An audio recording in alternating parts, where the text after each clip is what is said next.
Hey, true believers, ENGLENTINE here with a review of The Dead Hand, written by Kyle Higgins, drawn by Stephen Mooney.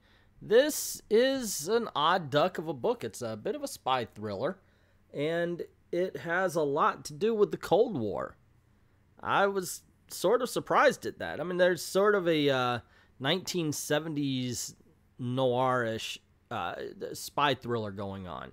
And yeah, 1970s noir was a little bit different than 1940s. It generally dealt with the Cold War elements and such. Most of this book, however, even though it's dealing with the Cold War, is set in a small town.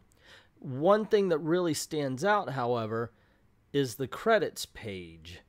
I was kind of taken by it. Now, I've mentioned many times how modern-day comics tend to want to do an opening action scene like a movie, and then it does the credits, and then it gets into the story.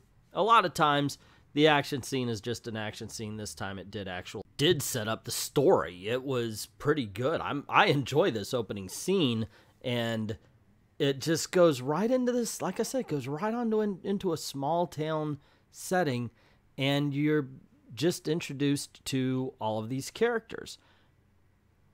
It almost is also where there's action in the beginning, and then for the rest of the book, it's just slow going. You're going from one character to the next, meeting the town, meeting the place. And this is the thing. It almost seems like the town that they're living in is the character. Or at least it's a character by itself. And everybody else or everybody in it is as much of a character. It's really weird that a comic book can convey this. So I've got to give it to Kyle Higgins on this one. Good job, you. Because a lot of times you really don't get a feel for the setting in a comic book. Sure, they're in the Batcave. They'll show the penny. They'll show the Tyrannosaurus. But you don't really get a feel for what it's like to live in the Batcave.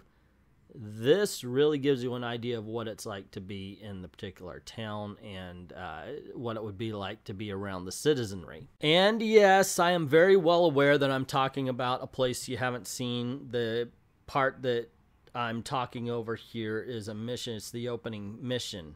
And that's because I really wouldn't want to spoil anything. And, you know, these are some excellent pages to show you how the art is and the writing, you know, to go along with what I'm saying here. But to reveal anything more, I think, would actually be a disservice to the book itself.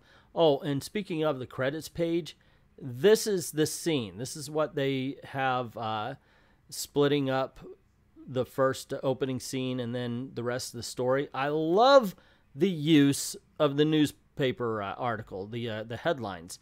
It really does work. Of all the books that really tried to make you feel like it was cinematic, that was what was needed. I think that little touch, that just a little bit extra that the Dead Hand has inside of it adds to it. Now, this has been a weird review in the point that I have basically tried to avoid plot points while telling you that I really enjoy this book and I really recommend it. And it's because I truly do not think this is a book that needs to be spoiled. If you can possibly go into this book with as little spoilage as possible, I think you're going to get a lot out of it. It's excellent. It's got some good action at the beginning. It's got some great characters all throughout, and it's definitely worth the read. But that's just my opinion. What is yours? Have you read The Dead Hand? Have you even heard of it? Some people don't hear about the independents. I think that's a little bit of a shame. Let me know what you think in the comments section below. Also, if you like this video, you want to see more, click like, share, and subscribe. And don't forget to hit that notification bell. Cool things happen around these parts, especially every Saturday night at 9 p.m. Eastern Time, where we have Comic Book Thunderdome pitting two geeks against each other to fight the fights and debate the debates you may hear in any comic book shop and every comic book forum. Also, this is the way you make a living, so if you don't mind heading on over to Patreon, drop $1 in the till. Help us keep making videos and help us get equipment and software to make better videos for you. I'd like to thank everybody who's already done that, and to everyone, all of the true believers, thank you very, very much for watching.